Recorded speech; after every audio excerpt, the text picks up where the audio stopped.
चलिए दोस्तों, कैसे हो आप लोग। तो दोस्तों मैं आप सभी का स्वागत करता हूं आपके अपने प्रदीप कॉमर्स एकेडमी पे। दोस्तों आज की इस वीडियो में हम कवर करने वाले हैं सोर्सेज ऑफ कॉर्पोरेट फाइनेंस। सबसे पहली चीज, ऑलरेडी मेरे पिछले लेक्चर में मैंने आपको बताया कि कॉर्पोरेट फाइनेंस होता क्या है, कि एक कंपनी कैसे पैसा रेज करती है और पैसा रेज करने के बाद उसको किस तरीके से यूटिलाइज करती है। इस स्टडी को हम लोग क्या बोलते हैं, कॉर्पोरेट फाइनेंस क्या बोलते हैं। ठीक है, अब पैसा कैसे रेज करती है, तो पैसा रेज करने के कौन से जरिए होते हैं, कौन से तरीके होते हैं, इस चीज के बारे में ही हम क्या पढ़ने वाले हैं इस पर्टिकुलर चैप्टर में। तो समय ना गवाते हुए चीजों की शुरुआत करते हैं। साथ ही साथ चैनल को सब्सक्राइब नहीं किया तो चैनल को सब्सक्राइब कर लो, वीडियो को लाइक नहीं किया तो वीडियो को लाइक कर देना और दोस्तों शेयर जरूर कर देना। ठीक है, लेट्स बिगिन। सबसे पहली चीज क्या आता है हमारा, sources of own capital. Own capital मतलब क्या होता है? Own capital is the money given by the owners of the company. Own capital क्या होता है? ओन कैपिटल एक किस तरह का पैसा होता है जो शेयर होल्डर्स क्या देते हैं, अपनी कंपनी के लिए देते हैं। शेयर होल्डर्स कौन होते हैं? शेयर होल्डर्स बेसिकली ओनर्स होते हैं कंपनी के। इसी बारे में हम थोड़ा सा डिटेल आगे पढ़ने वाले हैं। वो क्या करते हैं, वो नए शेयर्स क्या खरीदते हैं और कैपिटल क्या कंपनी को क्या प्रोवाइड करते हैं। ठीक है, जो दूसरे टाइप का ओन कैपिटल होता है वो रिटेन अर्निंग होता है। रिटेन अर्निंग मतलब क्या होता है, जैसे कंपनी ने 100 करोड़ का प्रॉफिट किया, कितने का? 100 CR का, एग्जांपल के तौर बोल रहा हूं। तो 100 करोड़ वो पूरा का पूरा शेयर होल्डर्स में नहीं बांटती, उसमें से फॉर एग्जांपल 10 करोड़ वो बचा के रख रही है। 10 करोड़ क्यों बचा के रख रही है? कि आगे चलकर अगर कंपनी में कुछ जरूरत पड़े, कुछ प्रॉब्लम पड़े, तो वो 10 करोड़ का यूटिलाइज कर सके। क्या कर सके? यूटिलाइजेशन कर सके। वो जो 10 करोड़ वो बाजू में रख रही है कंपनी के फ्यूचर एक्सपेंसेस के लिए, उसी को हम लोग क्या बोलते हैं? रिटेन अर्निंग क्या बोलते हैं। वो भी क्या होता है? वो शेयरहोल्डर्स का पैसा होता है। शेयरहोल्डर्स का पैसा मतलब ओन कैपिटल, समझा। अब यहां पे हम बात करेंगे शेयर्स की। शेयर्स मतलब क्या होता है? देखो, जो भी शेयर कैपिटल होता है, शेयर कैपिटल जितना भी, जैसे फॉर एग्जांपल 100 करोड़ है। सबसे पहली चीज समझ लो कि शेयर कैपिटल क्या होता है। ऐसा कोई भी पैसा जो हम शेयर को इश्यू करके, क्या शेयर को इश्यू करके हम क्या रेस करते हैं, उसको हम लोग क्या बोलते हैं? शेयर कैपिटल बोलते हैं। क्या बोलते हैं उसको? हम लोग शेयर कैपिटल बोलते हैं। फॉर एग्जांपल मैंने 100 करोड़ के शेयर्स थे, 100 करोड़ के शेयर्स मैंने बेच दिए और 100 करोड़ के शेयर्स बेच के मैंने क्या पैसा रेस किया, तो जो पैसा मैं शेयर को बेच करके ये कर रहा हूं, गेन कर रहा हूं, उसको हम लोग क्या बोलेंगे? शेयर कैपिटल बोलेंगे। समझ में आ गया? अब शेयर कैपिटल की अगर मैं बात करूं तो यहां पे क्या बोला, according to section 284 of the companies act 2013 a share means a part of a share capital. 100 crore है, 100 करोड़ में से जब 1 करोड़ मैं क्या कर रहा हूं, 1 करोड़ निकाल रहा हूं। ये क्या 1 करोड़ किसका पार्ट है? एक हिस्सा है किसका?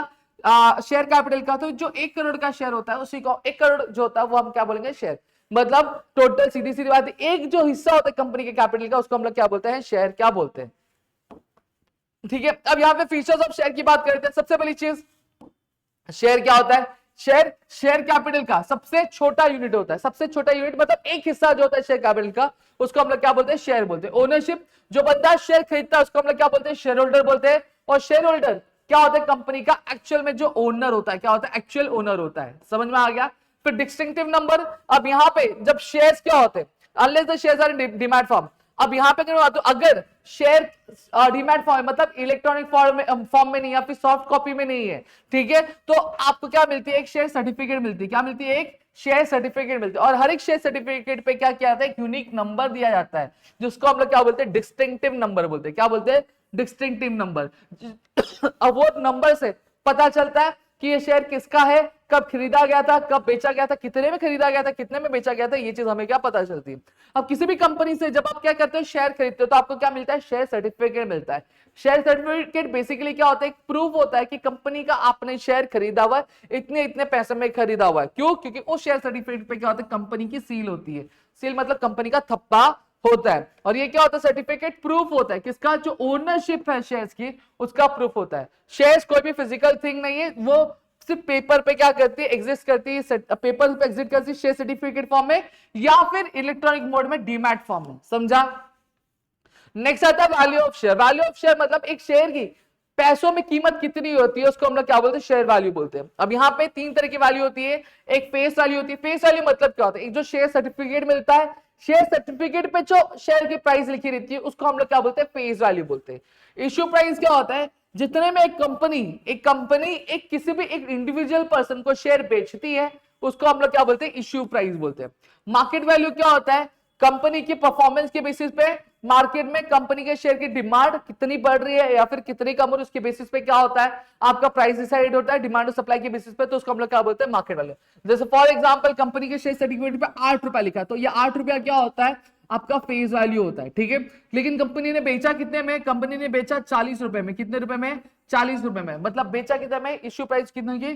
₹40 में, तो ये क्या हो गया हमारा इश्यू प्राइस हो गया। समझ में आ गया। अब वहीं पे अब मार्केट कंपनी बहुत अच्छा करी तो कंपनी के शेयर की डिमांड क्या हो गई, बढ़ गई, लेकिन जितनी डिमांड बढ़ी उसके साथ सप्लाई तक क्या नहीं सप्लाई करता, तो प्राइस कितनी हो गई, प्राइस हो गई ₹1000 पर शेयर, कितना ₹1000, 1000 रुपीज पर शेयर। तो ये क्या हो गया हमारा, ये हमारा हो गया मार्केट वैल्यू, क्या हो गया मार्केट वैल्यू। क्लियर हो गया। नेक्स्ट आते हैं राइट्स, आते हैं राइट्स क्या होते हैं। अब यहाँ पे जो शेयर होल्डर्स शेयर होल्डर्स को मिलता है, अब उनको क्या दिया जाता है, वो कुछ राइट्स भी होती है। ठीक है, सबसे पहली चीज right to get dividend. Right to get dividend मतलब क्या होता है, कंपनी को जो भी प्रॉफिट होता है उस प्रॉफिट में एक हिस्सा किसका रहता है, शेयर होल्डर का भी होता है। क्या होता है, शेयर होल्डर का भी, उसके शेयर होल्डिंग के हिसाब से। फिर साथ ही साथ उनके पास अधिकार ये भी होता है कि कंपनी के जो रिकॉर्ड्स है वो क्या कर सकती है, वो चेक कर सकती है, उसको मतलब चेक कर सकती है। ठीक है, फिर क्या था, right to attend and vote in the meetings of the share holders. अब जो भी मीटिंग शेयर होल्डर की होगी, जो कंपनी ऑर्गेनाइज करवाएगी, उस मीटिंग में शेयर होल्डर के पास अधिकार होता है कि वो वोट भी कर सकता है और साथ ही साथ मीटिंग को अटेंड भी कर सकता है। फिर नेक्स्ट आता है इनकम। अब यहाँ पे क्या बोला, एक शेयर होल्डर के पास अधिकार ये भी होता है कि वो क्या करे, कंपनी का जो भी प्रॉफिट होता है उस कंपनी के इस प्रॉफिट में एक हिस्सा जो रहता है वो शेयर होल्डर का भी होता है, जिसे हम क्या कहते हैं, डिविडेंड कहते हैं। क्या कहते हैं हम, डिविडेंड कहते हैं। फिर ट्रांसफरेबिलिटी, जो शेयर्स होती है पब्लिक लिमिटेड कंपनी की, क्या पब्लिक लिमिटेड कंपनी की, और वहां पे पूरा का पूरा क्या रहता है, फ्रीडम रहता है कि जो एक शेयर होल्डर होता है वो कभी भी शेयर्स को क्या बेच सकता है अपने अकॉर्डिंग, मतलब ट्रांसफर कर सकता है किसी। फिर आता है प्रॉपर्टी ऑफ शेयर होल्डर। ये जो शेयर्स होते हैं मूवेबल प्रॉपर्टी, उसको आप कहीं पे भी इजीली क्या कर सकते हो, कैरी कर सकते हो, ऐसा नहीं कि वो मूव ही नहीं होगा। फिर काइंड्स ऑफ शेयर्स, यहाँ पे अगर हम बात करें दो टाइप के शेयर्स होते हैं, एक होता है इक्विटी शेयर्स और एक होता है प्रेफरेंस शेयर्स। अभी इक्विटी शेयर्स क्या होता है, प्रेफरेंस शेयर्स क्या होता है, इसके बारे में हम अभी डिटेल में क्या पढ़ने वाले। ठीक है, यहाँ पे हम सबसे पहली चीज अब पढ़ेंगे हमारे इक्विटी शेयर्स के बारे में, कि इक्विटी शेयर्स होते क्या है, किस तरीके से चीज है, वो हम लोग यहाँ पे देखने वाले। इक्विटी शेयर्स को अगर मैं दूसरा नाम बोलूं तो इसको ऑर्डिनरी शेयर्स भी क्या कहा जाता है। ठीक है, अब यहाँ पे इनको प्रेफरेंस नहीं मिलती। प्रेफरेंस मतलब जब कभी भी डिविडेंड बटेगा तो सबसे पहले इक्विटी शेयर होल्डर वाले को नहीं मिलता, सबसे पहले प्रेफरेंस शेयर होल्डर वाले को मिलता है। ठीक है, ऐसा क्यों है, किस तरीके से वो भी बताता। और सेम तरीके से अगर कंपनी बंद भी होती है, जब कंपनी बंद होगी तो सबका पैसा छुट्टा किया जाएगा। जैसा पहले जिनसे उधार लिया उनका पैसा दिया जाता है, फिर प्रेफरेंस शेयर होल्डर वाले का दिया, और सबसे लास्ट में अगर कुछ बचा तो इक्विटी शेयर होल्डर वाले को दिया जाता है, वरना उनको मिलता नहीं है। क्यों ऐसा, क्योंकि इक्विटी शेयर होल्डर क्या होता है, रियल ओनर होता है कंपनी का, उसको असली मालिक समझा जाता है कंपनी का। समझ में आ गया। अब आप बोलोगे सर क्या प्रेफरेंस शेयर होल्डर नहीं होता, प्रेफरेंस शेयर होल्डर को असली मालिक नहीं बोला जाता, वो ओनर होता है, बट असली मालिक उसको बोला जाता नहीं है, क्योंकि वो नुकसान के टाइम पे साथ देता नहीं है। और अगर आप एक कंपनी के असली मालिक हो तो अगर फायदा होगा तो आपको बहुत ज्यादा फायदा होगा, और आपको जब नुकसान होगा तो आपको नुकसान भी बहुत ज्यादा होगा। समझ में आ गया। फिर इक्विटी शेयर होल्डर क्या होते हैं, ये रियल ओनर्स होते हैं आपकी कंपनी के। ठीक है, जो क्या करते हैं, जो हाई रिस्क क्या लेते हैं। अब उनको क्या मिलता है, डिविडेंड मिलता है। उनको डिविडेंड मिलेगा, कब डिविडेंड मिलेगा, तभी मिलेगा जब उनको प्रॉफिट होगा। अगर उनको प्रॉफिट नहीं होगा, कंपनी का प्रॉफिट नहीं होगा, तो डिविडेंड मिलेगा क्या, डिविडेंड मिलने वाला नहीं है। ठीक है, और डिविडेंड का अमाउंट भी कितना होगा, अब ऐसा भी नहीं कि प्रॉफिट हुआ तो पूरा का पूरा डिविडेंड मिलेगा, नहीं, ये डिविडेंड कितना मिलेगा कि नहीं मिलेगा, सारी चीजें डिसाइड कौन करते हैं, ये बोर्ड ऑफ डायरेक्टर्स होते हैं, जो कंपनी का एक्चुअल में चलाते हैं, एक्चुअल में मैनेज करते हैं, वो क्या डिसाइड करते हैं। ठीक है, अब कंपनी अगर ज्यादा अर्न कर रही है तो बट ऑब्वियसली बात है प्रॉफिट ज्यादा होगा, जब प्रॉफिट ज्यादा होगा तो डिविडेंड भी ज्यादा मिलेगा। और कंपनी को अगर लॉसेस हो रहे हैं तो कंपनी कमाएगी कम, जब कंपनी कमाएगी कम तो डिविडेंड भी मिलेगा नहीं। समझ में आ गया। ठीक है, इसलिए इक्विटी शेयर कैपिटल को क्या बोला जाता है, एक रिस्क कैपिटल भी बोला जाता है। लेकिन इक्विटी शेयर होल्डर के पास राइट्स भी होते हैं कि वो मीटिंग अटेंड भी कर सकता है, वोट भी कर सकता है, प्लस जो बोर्ड ऑफ डायरेक्टर्स है उनको क्या कर सकता है, चूज भी कर सकता है। नेक्स्ट आता है फीचर्स ऑफ इक्विटी शेयर्स। अब इक्विटी शेयर्स के फीचर्स क्या होते हैं, सबसे पहली चीज है परमानेंट कैपिटल होता है, जो इक्विटी शेयर होल्डिंग्स होती है। ठीक है, अगर आप एक इक्विटी शेयर खरीद रहे हो तो जो इक्विटी शेयर के थ्रू जो कैपिटल रेज किया जाता है, जो पैसा रेज किया जाता है, वो कंपनी के लाइफ टाइम तक कभी भी रीपे नहीं किया जाता कंपनी द्वारा। हाँ, आप बेच सकते हो अपने शेयर को किसी और को, और किसी दूसरे इंडिविजुअल से अपने पैसा ले सकते हो, बट कंपनी आपको कभी भी पैसा लौटाएगी नहीं जब तक कंपनी बंद नहीं हो जाती। और कंपनी जब भी बंद भी होगी, अगर कंपनी के पास पैसा बचेगा तो आप पैसे लौटाएगी, अगर पैसा खत्म हो गया तो आप कंपनी को कभी ब्लेम भी नहीं कर पाओगे कि इसने मेरे पैसे खा गए। ठीक है, फिर दूसरा क्या आता है, फ्लक्चुएटिंग डिविडेंड। अब यहाँ पे आप कंपनी के रियल ओनर हो तो इक्विटी शेयरहोल्डर्स को कभी भी फिक्स डिविडेंड नहीं मिलती। अगर प्रॉफिट ज्यादा होगा तो डिविडेंड ज्यादा मिलेगा, प्रॉफिट कम होगा तो डिविडेंड कम मिलेगा, तो हमेशा जो वैल्यू होती है डिविडेंड की वो कम ज्यादा होती रहती है। फिर आता है राइट्स ऑफ इक्विटी शेयरहोल्डर्स। अब इक्विटी शेयरहोल्डर के राइट्स क्या होता है, सबसे पहले चीज राइट टू वोट। अब इक्विटी शेयरहोल्डर को क्या होता है, अधिकार होता है कि वो कंपनी की मीटिंग अटेंड करे और उसके जो भी मुद्दे रहेंगे उसमें वो वोट भी कर सके। ठीक है, right to share in profit, जब कभी भी प्रॉफिट कंपनी का निकल कर आएगा तो अब यहाँ पे इक्विटी शेयरहोल्डर का ये क्या होता है, अब बोलते हैं एक अधिकार होता है, क्योंकि वो क्या कर सकते, कंपनी से प्रॉफिट अर्न कर सके। राइट टू इंस्पेक्ट बुक, अब इक्विटी शेयरहोल्डर के पास अधिकार ये भी होता है कि कंपनी के जितने भी ऑफिशियल रिकॉर्ड है उनको वो चेक कर सकता है, वेरीफाई कर सकता है। Right to transfer share, company को कभी एक इंडिविजुअल पर्सन को लग रहा है कि नहीं भाई अब मुझे ये शेयर रखना नहीं चाहिए, मुझे बेच देना चाहिए, तो वो अपने हिसाब से शेयर को बेच भी सकता है, समझे। फिर नेक्स्ट आता है चौथा, नो प्रेफरेंशियल राइट। अब यहां पे अगर मैं बात करूं कि इक्विटी शेयरहोल्डर को कभी भी प्रेफरेंस नहीं दी जाती, वो उसको हमेशा लास्ट में क्या किया जाता है, पे किया जाता है, ठीक है। वो जो डिविडेंड उनको हमेशा जो है वो एक प्रेफरेंस शेयरहोल्डर्स को पहले पे किया जाएगा, फिर उसके बाद इक्विटी शेयरहोल्डर को क्या पे किया जाता है। अगर कंपनी बंद हो जाती है और कोई भी पैसा बचता नहीं है तो इक्विटी शेयरहोल्डर वाले को कुछ भी मिलेगा नहीं। फिर आता है कंट्रोलिंग पावर, इक्विटी शेयरहोल्डर के पास क्या होता है, मेन कंट्रोल होता है कंपनी का, इसलिए उनको क्या बोला जाता है, रियल मास्टर या फिर रियल ओनर बोला जाता है कंपनी का, क्योंकि उनके पास पूरी क्या होती है, वोटिंग राइट होती है। वो चाहे तो डायरेक्टली भी वोट कर सकते हैं, या फिर अगर वो मीटिंग अटेंड नहीं कर पा रहे तो अपने बिहाफ पर किसी और को भी भेज सकते हैं, जिसको हम लोग क्या बोलते हैं, प्रॉक्सी बोलते हैं। सॉरी मैं गिरने वाला था से, ठीक है। उसको हम लोग क्या बोल सकते हैं, प्रॉक्सी भी हो सकते हैं, और डायरेक्टर्स भी चूज करने का इनके पास क्या ऑप्शन होता है। फिर नेक्स्ट क्या होता है, रिस्क। क्या होता है, रिस्क होता है जो इक्विटी शेयरहोल्डर्स होते हैं वो क्या लेते हैं, वो मैक्सिमम रिस्क क्या लेते हैं। अगर कंपनी कमारी कम है, क्या कंपनी कमारी कम है, ठीक है, और उनका जो डिविडेंड है या फिर शेयर का प्राइस जो है गिरता है, तो कंपनी क्या करती है, कंपनी के पास से पैसे कम हो जाते हैं। जब पैसे कम होते हैं तो बट ऑब्वियसली बात है ये क्या होते हैं, शॉक एब्जॉर्बर होते हैं। क्यों, क्योंकि इनको कुछ भी मिलता नहीं है, ये इस लायक भी नहीं रहते कि कंपनी से कुछ मांगे। फिर आता है रेसिडुअल क्लेमेंट। रेसिडुअल क्लेमेंट मतलब क्या होता है, अगर फॉर एग्जांपल कंपनी खत्म हो गई या फिर बंद हो गई, तो बंद होने के बाद जो भी कुछ बचेगा उसका पूरा जिम्मा वो किसका अधिकार होगा, पूरा इक्विटी शेयरहोल्डर का जवाबदार होंगे। अगर कंपनी का कुछ नहीं बचेगा तो इनको कुछ भी मिलेगा नहीं। फिर आता है नो चार्ज ऑन एसेट। क्या आता है, no charge on asset. Equity share ऐसे नहीं होते कि आपने इक्विटी शेयर खरीदी है तो कंपनी बोलेगी कि अगर मैं पैसा नहीं पे कर पाई तो आप ये मेरी चीज बेच देना या फिर ये मेरी मशीन बेच देना। ऐसा किसी तरीके का कोई भी चीज गिरवी रखी नहीं जाती इक्विटी शेयर होल्डर के लिए, वो क्रेडिटर्स के रखी जाती, इक्विटी शेयर होल्डर वाले को नहीं रखी जाती। फिर आता है बोनस इश्यू। बोनस इश्यू मतलब क्या होता है, बोनस इश्यू मतलब एक इस तरह के, मतलब कंपनी कई बार क्या करती है, उनके पास जो भी शेयर्स होते हैं, जो भी एग्जिस्टिंग इक्विटी शेयर जिन्होंने ऑलरेडी इक्विटी शेयर खरीदा उनकी कंपनी का, उनको कुछ बोनस इशू करती है। बोनस इशू मतलब क्या होता है, वो कुछ अपनी कंपनी के कुछ जो शेयर्स है वो फ्री में क्या करती है, इक्विटी शेयर वाले को देती है। उसी चीज को हम लोग क्या बोलते हैं, बोनस इशू बोलते हैं। फिर राइट इशू मतलब क्या होता है, देखो कंपनी ने पहली बार शेयर इशू किया, ठीक है, आपने खरीद लिया। अब जब कंपनी दूसरी बार कभी भी शेयर इशू करेगी तो सबसे पहला जो अधिकार होगा शेयर खरीदने का वो आपको देगी, और प्लस जो मार्केट वैल्यू से क्या कम की वैल्यू में आपको वो शेयर बेचेगी। इसी को हम लोग क्या बोलते हैं, राइट इशू क्या बोलते हैं।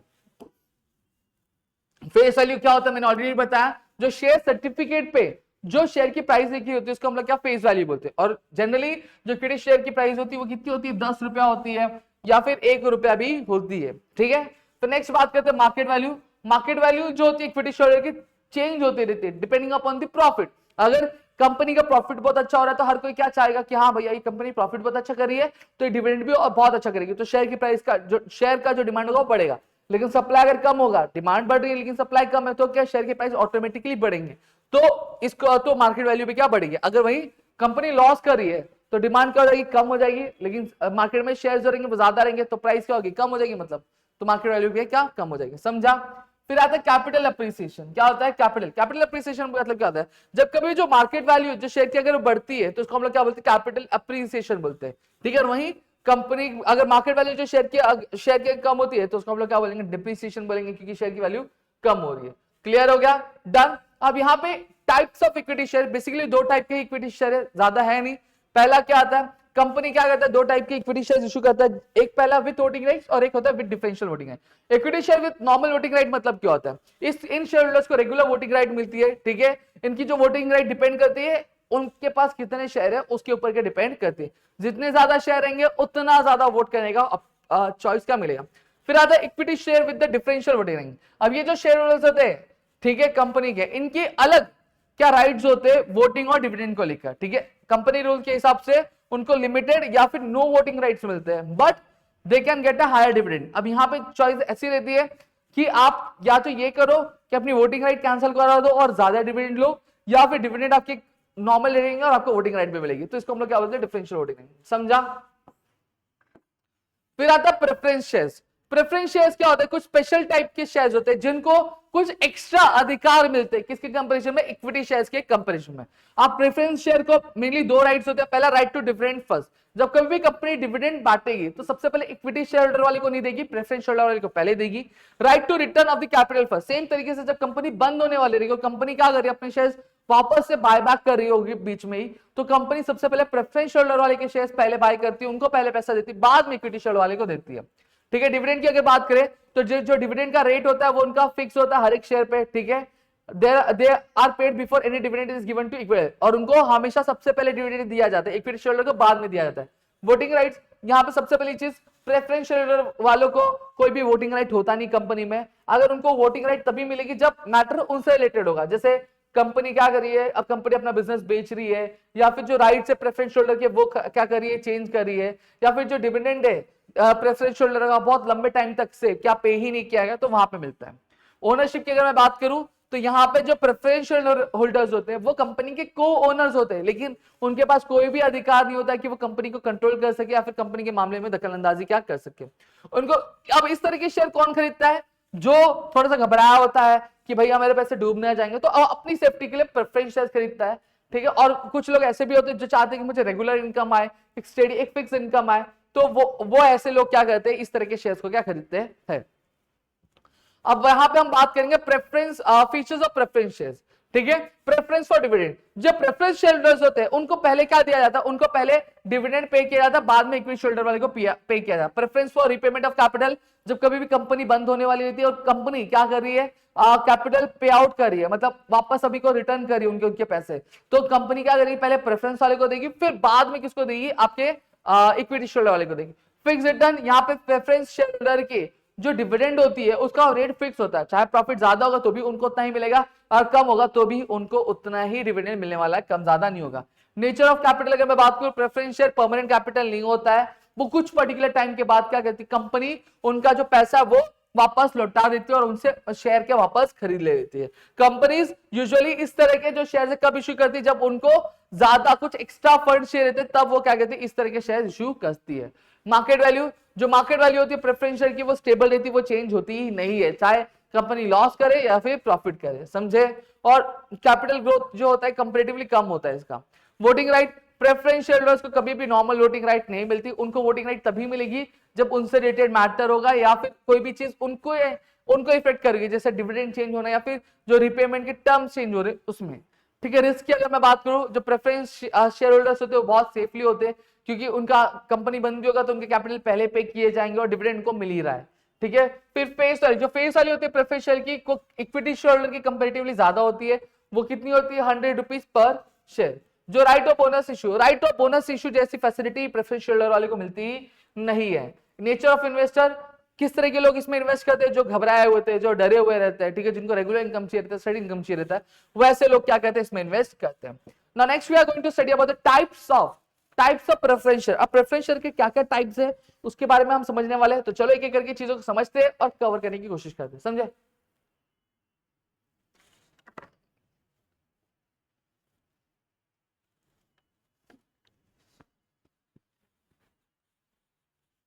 चलो सबसे पहली चीज क्या आता है, cumulative preference. Cumulative preference share मतलब क्या होता है, देखो कई बार क्या होता है, कंपनी का प्रॉफिट होता नहीं, तो कंपनी क्या करती है, प्रेफरेंस शेयर का डिविडेंड पे नहीं कर पाती है। तो जब अगर आपका क्यूमुलेटिव प्रेफरेंस शेयर होगा, तो अगर फॉर एग्जांपल कंपनी ने 3 साल के डिविडेंड पे नहीं किए, ठीक है, चौथे साल वो डिविडेंड पे करती, तब जब चौथे साल वो डिविडेंड पे करेगी तो वो क्या करेगी, वो जो पिछला 3 साल का और इस साल का सभी का टोटल करके फिर आपको डिविडेंड क्या रीपे करती है। मतलब आपका जो डिविडेंड है वो खत्म नहीं होगा, वो क्या हो जाएगा, एड ऑन होता जाएगा और कंपनी एक टाइम आएगा जहां वो पूरा टोटल करके पे करेगी, अगर आपका क्यूमुलेटिव प्रेफरेंस शेयर है तो। नॉन क्यूमुलेटिव मतलब क्या हो गया, रात गई बात गई, अगर कंपनी ने इस साल डिविडेंड नहीं पे किया तो जब अगले साल डिविडेंड पे करेगी तो इस साल का डिविडेंड पे नहीं करती, नॉन क्यूमुलेटिव में।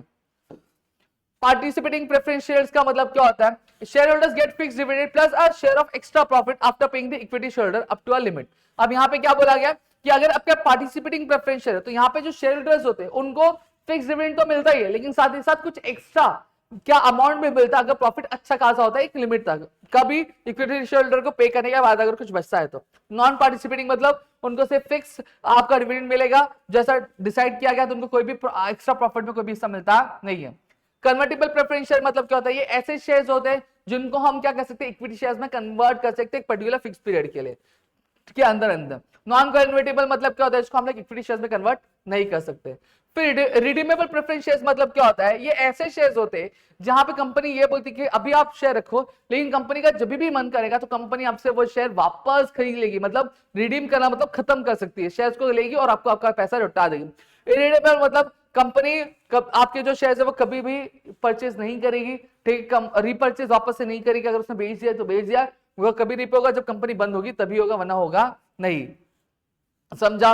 अब यहाँ पे आते हैं रिटेन अर्निंग। रिटेन अर्निंग मतलब क्या होता है, देखो सीधी सीधी बात है, यहाँ पे अगर मैं कहूँ कंपनी का जो प्रॉफिट होगा, फॉर एग्जांपल 100 सीआर हुआ, क्या हुआ 100 सीआर, सब क्रेडिटर्स वगैरह को देने के बाद कंपनी का कितना बचा 20 सीआर, क्या बचा, अब 20 सीआर में उसने क्या किया, आप ये किसका बचा, शेयर होल्डर का बचा, इक्विटी शेयर होल्डर का बचा, तो ये टोटल पूरा जो 20 करोड़ है वो 20 करोड़ पूरा का पूरा इक्विटी शेयर होल्डर में नहीं बांट रही है, उसमें जो 5 करोड़ क्या कंपनी बाजू में रख दे रही है और सिर्फ 15 करोड़ क्या करिए इक्विटी शेयर होल्डर को क्या बांट रही। अब ये 5 करोड़ पे भी हिस्सा किसका था, इक्विटी शेयर होल्डर वाले का ही था, लेकिन कंपनी ने क्या बाजू में रख दिया, क्यों बाजू में रखा, ताकि अगर आगे चलकर कंपनी को किसी भी चीज की जरूरत पड़े तो कंपनी को वापस पैसा रेज करने की जरूरत ना पड़े, कंपनी के पास इतना फंड तो रहना ही चाहिए। अब ये जो बाजू में पैसा बचा के रखा है, इसी चीज को हम लोग क्या बोलते हैं, रिटेन अर्निंग बोलते हैं। क्या बोलते हैं इसको हम लोग, रिटेन अर्निंग क्या बोलते हैं, और इसकी को दूसरा टर्म भी बोला जाता है, इसको हम लोग बोलते हैं प्लगिंग बैक ऑफ प्रॉफिट। क्या बोला जाता है, प्लगिंग बैक ऑफ प्रॉफिट, कि कंपनी को कभी भी अगर वापस काम लगा तो ये प्रॉफिट का ही हिस्सा था जो हमने बाजू में रखा था, इसको हम लोग वापस यूज कर सकते हैं। यही चीज क्या होती है, आपकी रिटेन अर्निंग होती है। अब यहाँ पे क्या होता है, determinants of retained earning. Determinants मतलब क्या होता है, ऐसी कौन सी चीज है जिसकी वजह से रिटेन अर्निंग बढ़ेगी या तो कम होगी, ये चीज हम लोग यहाँ पे देखेंगे। सबसे पहली चीज क्या आता है, टोटल अर्निंग ऑफ प्रॉफिट। क्या आता है, total earning of the company. अगर कंपनी है अगर प्रॉफिट ज्यादा अर्न करती है तो वो बचा भी ज्यादा पाती है, अगर कंपनी कम प्रॉफिट अर्न करेगी तो कम बचाएगी भी कम। ठीक है, टैक्स पॉलिसी, अगर गवर्नमेंट के टैक्सेस ज्यादा रहेंगे तो प्रॉफिट भी क्या होगा, ज्यादा होगा। जब प्रॉफिट क्या होगा, कम होगा। जब प्रॉफिट कम होगा तो वो बचा भी कम पाएगी। ठीक है, डिविडेंड पॉलिसी, अगर जो बोर्ड ऑफ डायरेक्टर्स है वो डिसाइड करते हैं कि प्रॉफिट कितना देना है एज अ डिविडेंड, अगर डिविडेंड कम पे करती है तो रिटेन अर्निंग ज्यादा होगा, अगर डिविडेंड ज्यादा पे करती है तो रिटेन अर्निंग क्या होगा, कम होगा। गवर्नमेंट रूल्स, कंपनी को क्या फॉलो करना पड़ता है, गवर्नमेंट के रूल्स क्या प्रॉफिट फॉलो क्या करने पड़ते हैं। जब प्रॉफिट भी डिसाइड होता है तो उनको कुछ चीजें बतानी भी पड़ती है और डिस्ट्रीब्यूट भी करना पड़ता है गवर्नमेंट के रूल्स के हिसाब से। ठीक है, डन। अब नेक्स्ट, अब यहां पे हमने क्या देखा, हमने जितनी भी चीजें देखी वो हमने आपका ओन कैपिटल वाला देखा। किसका देखा हमने, ओन कैपिटल वाला देखा। अब यहाँ पे हम देखने वाले बोरोड कैपिटल। बोरोड कैपिटल मतलब क्या होता है, एक ऐसा कैपिटल जहां पर हम क्या करते हैं, वो पैसे हमारे नहीं होते जो हम शेयर से रेज करते हैं। ठीक है, ये पैसे ऐसे होते हैं जो हम क्या करते हैं, उधारी लेते हैं। क्या करते हैं, हम उधारी लेते हैं। जब कभी भी पैसा हम कंपनी के धंधे के लिए क्या करें, उधारी लेके क्या करें, धंधा चला रहे हैं या फिर धंधा स्टार्ट करें, तो उसको हम लोग बोरोड कैपिटल बोलते हैं। क्या बोलते हैं, बोरोड कैपिटल बोलते हैं। इसको आप रीड कर सकते हो, जिसमें सबसे पहली चीज क्या आता है, डिबेंचर आता है। क्या आता है, डिबेंचर। डिबेंचर बेसिकली होता क्या है, जैसे फॉर एग्जांपल एक इंडिविजुअल है, ठीक है, एक इंडिविजुअल से कंपनी ने क्या किया, पैसे लिए। क्या लिए, पैसे लिए।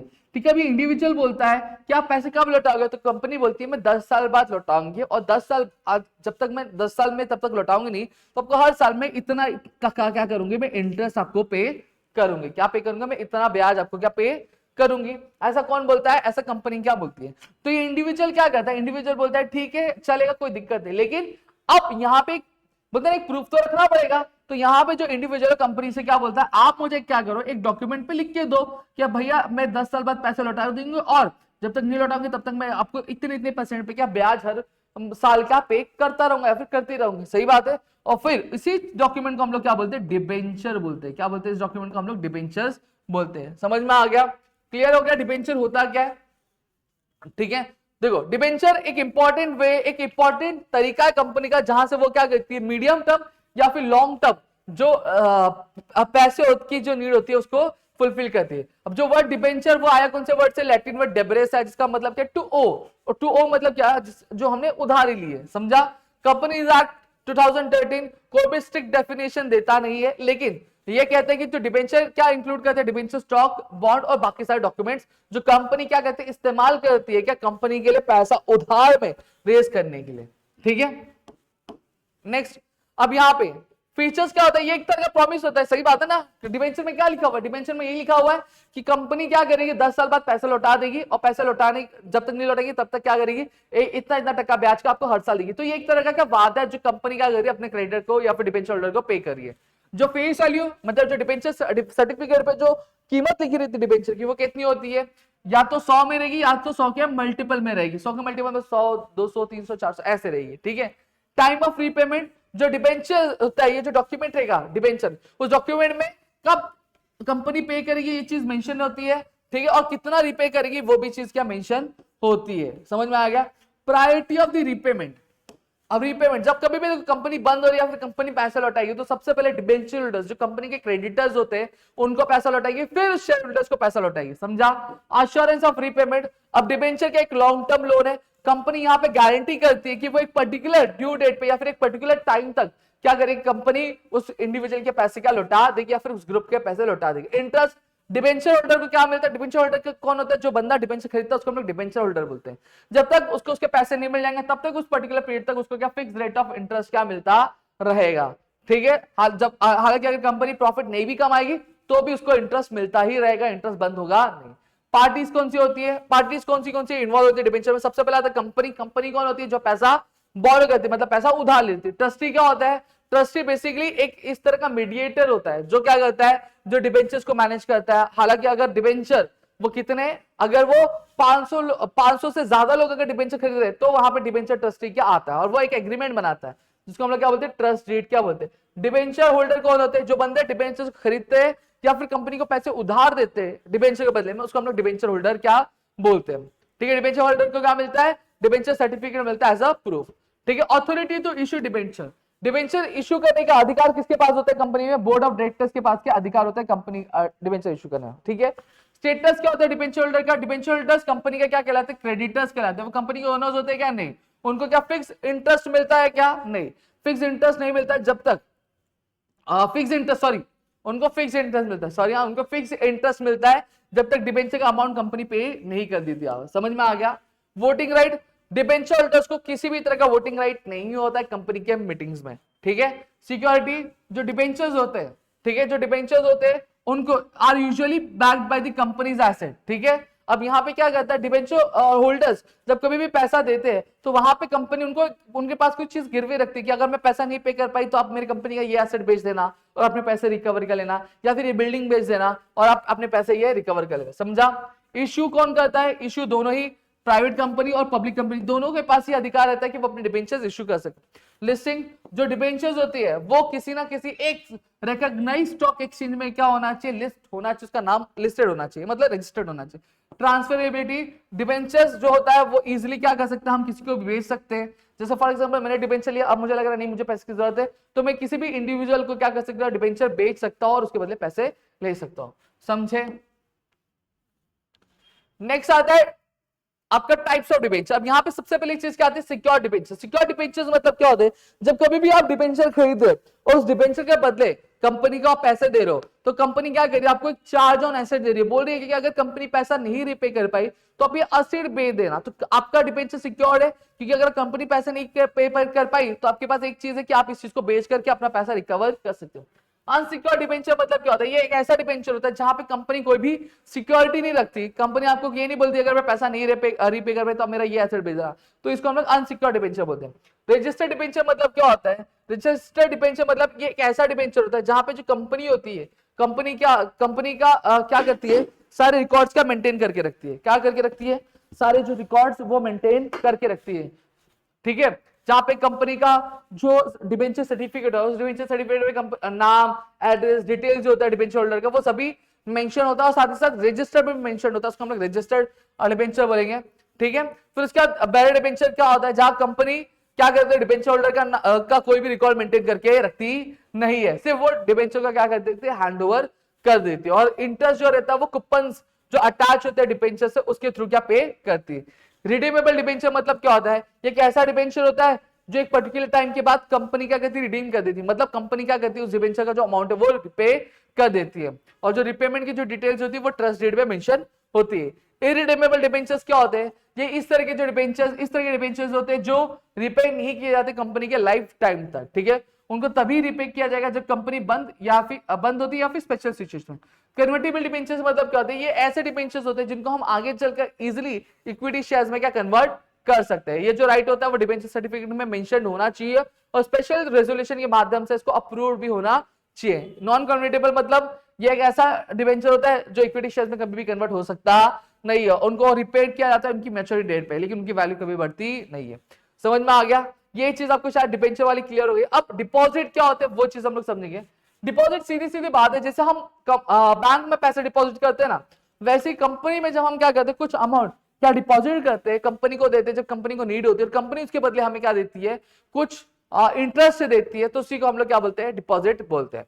ठीक है, अब ऐसी कौन सी चीज है जिसको हम लोग डिपॉजिट नहीं बोल सकते, आपके कंपनी रूल 2, ठीक है, 1C जो कंपनीज एक्सेप्टेंस और डिपॉजिट रूल 2014 के हिसाब से हम बोलते हैं, ऐसा कोई भी पैसा जो सेंट्रल गवर्नमेंट या फिर स्टेट गवर्नमेंट दे रही है उसको हम लोग डिपॉजिट नहीं बोल सकते हैं। ऐसा कोई भी पैसा जो बैंक एज अ लोन दे रही है उसको हम लोग डिपॉजिट नहीं बोल सकते हैं।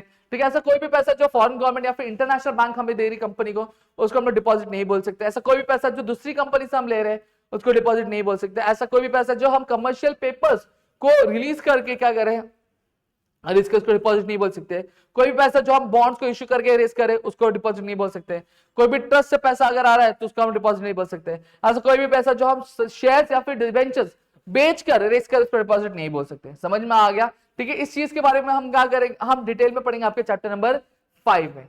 समझा, ये बस एक आपको छोटा सा ओवर, यहाँ पे बस आपको छोटी छोटी चीजें आपको बताई दी जा रही है। बाकी डिबेंचर्स के ऊपर भी एक कंप्लीट एक चैप्टर है, डिपॉजिट के ऊपर भी हमारा कंप्लीट एक चैप्टर है, उसको हम लोग क्या पढ़ेंगे, बहुत ही अच्छी तरीके से पढ़ेंगे, क्या है कैसा है किस तरीके से चीज। समझ में आ गया।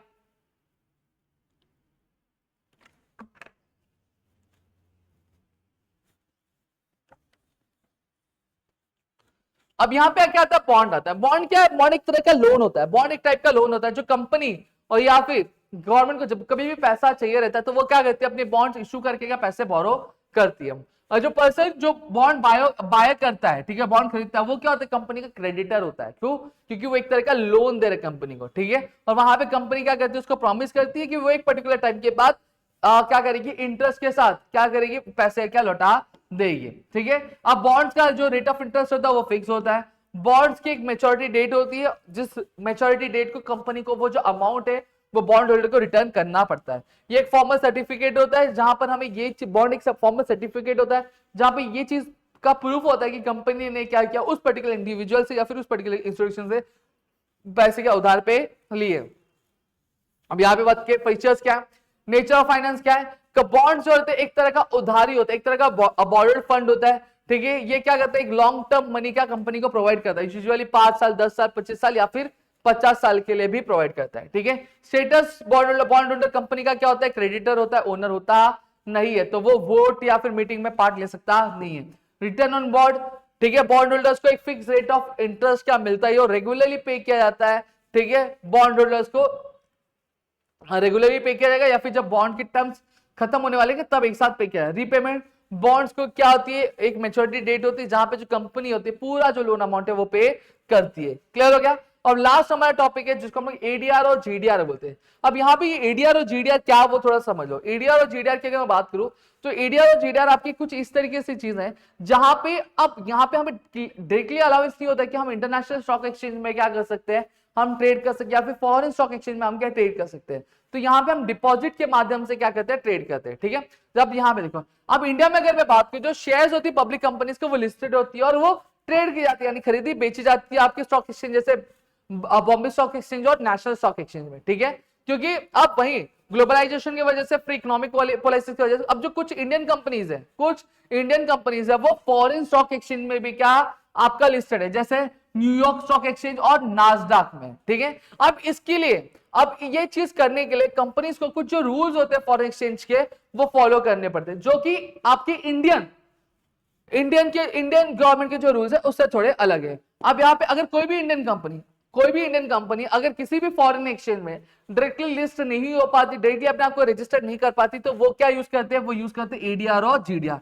तो एडीआर और जीडीआर कब यूज किया जाता है, जब कभी भी कोई भी इंडियन कंपनी अगर फॉरेन स्टॉक एक्सचेंज में अपने आप को लिस्ट नहीं कर पाती है, ठीक है, अपने आप को रजिस्टर नहीं कर पाती, तो वो क्या यूज करती है, एडीआर और जीडीआर यूज करती है। अब एडीआर और जीडीआर काम कैसे करता है, सबसे बड़ी चीज, कंपनी क्या करती है, कंपनी अपने जो शेयर होती है वो किसको देती है, डिपॉजिटरी बैंक को देती है, जैसे बैंक ऑफ न्यूयॉर्क हो गया, सिटी ग्रुप होती है, उनको देती है। और वो जो बैंक है वो शेयर्स लेकर वो क्या इश्यू करती है, एडीआर और जीडीआर इश्यू करती है इन्वेस्टर्स को। क्या करती है, एडीआर और जीडीआर इन्वेस्टर को इश्यू करती है। मतलब जो डिपॉजिटरी बैंक होती है वो इंडियन कंपनी के बिहाफ पे लोगों के बीच में क्या इश्यू करेगा, एडीआर और जीडीआर। एडीआर और जीडीआर क्या करते हैं, एडीआर और GDR fix number of shares का रिप्रेजेंट करते हैं।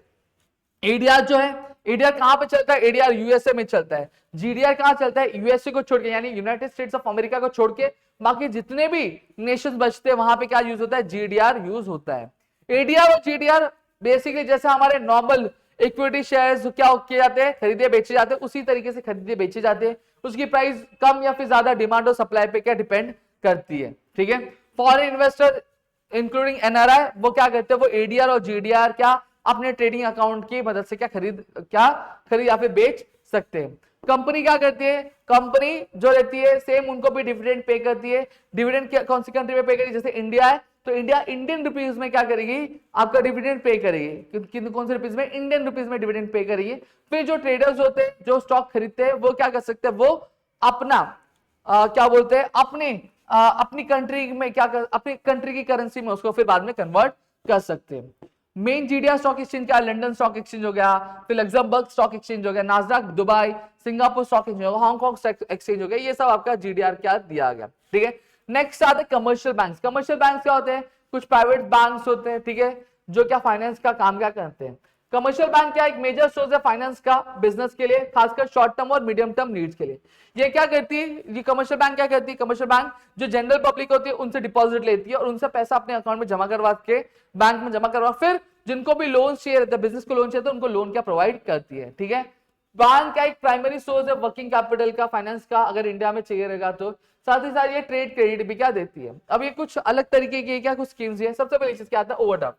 कंपनी क्या करती है, कंपनी की एक करंट अकाउंट होती है जहां पे अगर कंपनी को कभी ऐसा लगता है कि उसको कुछ पैसे चाहिए और कंपनी को ये चीज है कि उसके पास उतना अकाउंट में पैसा नहीं, उससे थोड़ा सा कमी है, तो वहां पे बैंक क्या करती है, कुछ पर्टिकुलर टाइम तक क्या उसको कुछ अमाउंट क्या लोन पे देती है, उसको हम लोग ओवरड्राफ्ट बोलेंगे। कैश क्रेडिट क्या होता है, ये ओवरड्राफ्ट की तरह ही होता है, लेकिन यहाँ पे उधारी दी जाती है लेकिन उसके बदले क्या कुछ सिक्योरिटी रखवाई जाती है। सिक्योरिटी मतलब कुछ चीज गिरवी रखवाई जाती है, फिर उसके बाद उनको पैसे मिलते हैं। कैश लोन मतलब क्या होता है, जो टोटल अमाउंट होता है वो डिपॉजिट किया जाता है किस कहां पे, कंपनी के अकाउंट में, और जो इंटरेस्ट होता है वो जो बैलेंस आउटस्टैंडिंग होता है उसके ऊपर बेस किया जाता है। Discounting of bills of exchange, company को क्या मिलता है, कंपनी को अगर कंपनी ने किसी को पैसा उधार पे दिया है या फिर कोई सामान उधार पे दिया, उससे बिल्स ऑफ एक्सचेंज लिया और कंपनी को पैसे की जरूरत अभी है, तो कंपनी क्या करती है, कंपनी बैंक के पास जाती है, बिल्स देती है, और बैंक क्या करती है उसमें से कुछ अमाउंट डिडक्ट करके अपना सर्विस चार्ज डिडक्ट करके फिर अमाउंट क्या टाइम से पहले देती है, उसको हम लोग क्या बोलते हैं, discounting of bills of exchange. अब यहाँ पे फाइनेंशियल इंस्टीट्यूशन, जो पहली इंडस्ट्रियल पॉलिसी जो अनाउंस हुई थी वो ईयर 1948 में हुई थी, जो आपके इंडिया को इंडस्ट्री डेवलप करने में क्या हेल्प करती है। जो सेंट्रल हो गया, स्टेट गवर्नमेंट हो गया, वो फाइनेंशियल इंस्टीट्यूशन को सेटअप करने में क्या हेल्प करते हैं, जहां पे वो मीडियम और लॉन्ग टर्म लोन्स क्या इंडस्ट्रीज को प्रोवाइड करते हैं। अब ये जो इंस्टीट्यूशन है बहुत ही इंपॉर्टेंट है दोनों ही कंपनीज के, क्या दोनों ही कंपनीज के जो एक्जिस्टिंग बिजनेस है, ताकि उनको फाइनेंशियल हेल्प क्या मिल सकते हैं। और जो फाइनेंशियल इंस्टीट्यूशन है वो टोटली 4 कैटेगरीज में डिवाइडेड, कितने कैटेगरीज में, टोटल 4 कैटेगरीज में आपके डिवाइडेड है, ठीक है। पहला आता है डेवलपमेंटल बैंक्स, यहाँ पे डेवलपमेंटल बैंक्स के नाम दिए है। फिर फाइनेंशियल इंस्टीट्यूशन, ये फाइनेंशियल इंस्टीट्यूशन के नाम दिया है।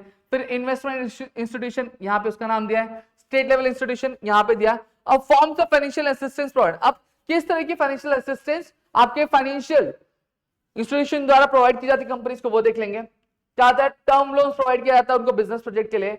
शेयर और डिबेंचर्स जो होती कंपनी के लिए क्या खरीदी या फिर बेची जाती है, ठीक है। अंडरराइटिंग न्यू सिक्योरिटीज, जब कभी कंपनी शेयर इश्यू करती है तो यहाँ पे जो फाइनेंशियल इंस्टीट्यूशन उनको बोलते हैं कि भैया आप शेयर बेचो, अगर आपके शेयर नहीं बिकेंगे तो हम आपके शेयर क्या करेंगे, उसको अंडरराइटिंग बोलते हैं। फिर लेंडिंग मनी, पैसे उधार पे देती है।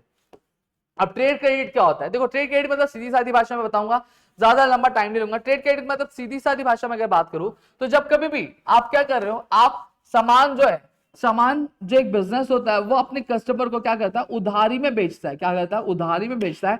तो उसी चीज को हम लोग क्या बोलते हैं, ट्रेड क्रेडिट बोलते हैं। क्या बोलते हैं, ट्रेड क्रेडिट। समझ में आ गया। जब कभी भी एक जो बिजनेस है अपने कस्टमर को सामान उधारी में बेच रहा है, या फिर जो बिजनेस है वो क्या कर रहा है, अपने सप्लाई से कोई भी चीज अगर उधारी पे खरीद रहा है, यानी उधारी खरीद रहा है या फिर बेच रहा है, तो उसको हम लोग क्या बोलते हैं, ट्रेड क्रेडिट बोलते हैं। समझ में आ गया। तो यहाँ पे पूरी की पूरी चीजें मैंने आपको एक्सप्लेन कर दी। होप्स आपको पूरी की पूरी चीजें क्लियर हो गई होगी। स्टिल अगर आपको कोई भी डाउट है प्लीज मुझे कमेंट सेक्शन में कमेंट करके जरूर बताना। अगर वीडियो अच्छी लगी तो प्लीज वीडियो को लाइक करिएगा। चैनल सब्सक्राइब नहीं किया तो चैनल सब्सक्राइब कर अपने दोस्तों शेयर ताकि ऐसे और कई सारे वीडियोस में आपके लेकर आ सकूं। तो मिलते हैं हमारे अगले वीडियो में, तब तक के लिए घर पे रहो सुरक्षित, अपना ध्यान रखना दोस्तों। जय हिंद दोस्तों।